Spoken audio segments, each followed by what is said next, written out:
ঘটনাটা হয়েছিল হলে মাদকদ্রব্য সেবন করতেছিল ছাত্রদলের এক পক্ষের কিছু স্টুডেন্ট। তো আরেক পক্ষের ২টা ছেলে গিয়ে তাদেরকে আটকাইছে যে মাদক নেওয়া যাবে না।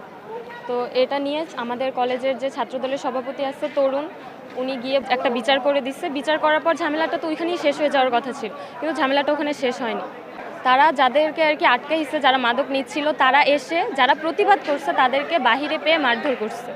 মারধর করে চলে যাওয়ার পর যাদেরকে মারা হয়েছে, অবভিয়াসলি এটা একটা থাকে যে ও আমাকে মারছে, আমি গিয়ে আবার ওদেরকে মারবো।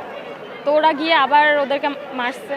নেক্সট ছাত্রদলের তরুণ আর সেলিম ভাই, যে ওনারা দুইজন আবার লোক পাঠাইছে, প্লাস নিজেরাও আসছে। আইসা এই যে সাকিবুল প্লাস আরও দুইজনকে এমনভাবে মারছে, বাকি দুইজন তো সুস্থ হয়ে যাবে, কিন্তু সাকিবুল 4 দিন পর ওই যে গতকালকে মারা গিয়েছে।